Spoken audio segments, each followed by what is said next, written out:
Christmas, the Yuletide season, the old jingle jangle jamboree. I remember it like it was yesterday. Of course, ever since that blasted war on Christmas happened, and we all got zapped with those magical political correctness lasers, we can't talk about it anymore.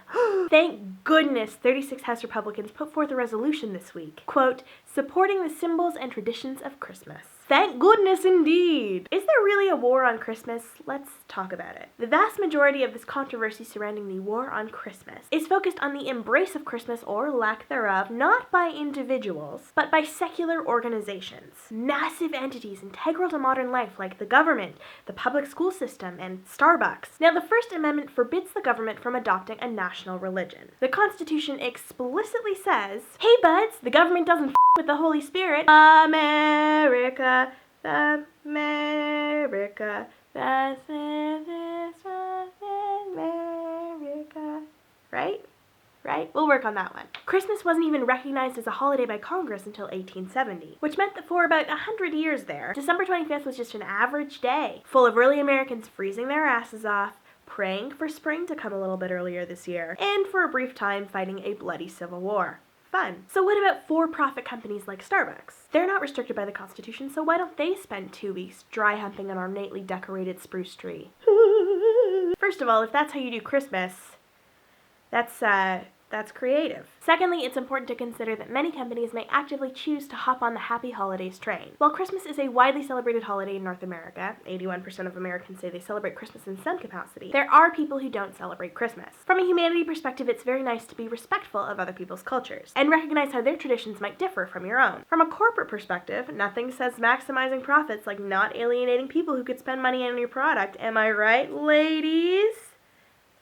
Ladies? Another interesting dimension to this debate is that a lot of the Christmas symbols we consider to be integral to the holiday are not Christian in origin. Christmas trees, mistletoe, caroling, and Santa Claus are all traditions rooted in pagan celebrations that typically predate Jesus. There is some minor Christian pushback against these secular symbols, particularly Santa Claus. My favorite example of this happened in the 1950s, when apparently a prominent Danish clergyman decried Saint Nick as a pagan goblin. Please feel free to put that on my tombstone, by the way. Here lies Megan McKay, comedian, YouTuber, pagan goblin. What's interesting is that people who claim that a war on Christmas exists tend to point to the lack of or the renaming of these secular Christmas rituals. People get up in arms when you call it a holiday tree, for example. So my question is, if the holiday is so widely defined by appropriated pagan iconography, shouldn't the war on Christmas really focus on the de-Christification of the whole affair, rather than the corporate visibility of some of the secular rituals that have been attached to the holiday? If there truly is a war on Christmas, shouldn't you be targeting people like me who celebrate Christmas in a purely secular fashion? For argument's sake, doesn't that do more to defend and clarify the traditions of modern Christianity, rather than going after a coffee company for not putting Santa Claus on their seasonal cups? Better yet, don't go after me, go after Charles Dickens. He's the guy who championed the idea that Christmas should be less about the church and more about the family. Also, being visited by ghosts.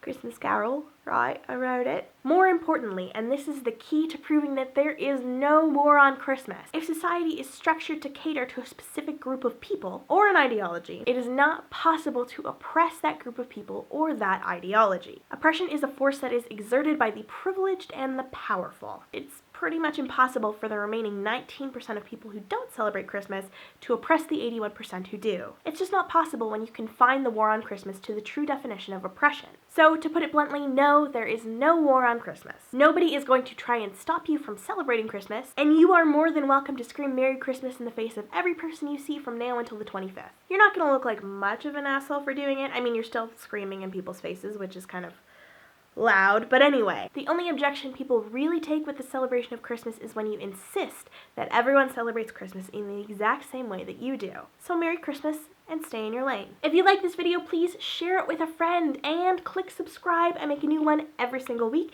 You can also find me on social media down below, and there's another video in the bottom left-hand corner of your screen if you want to see another video by me right this second. Happy holidays, everyone. I will see you guys next week. Bye.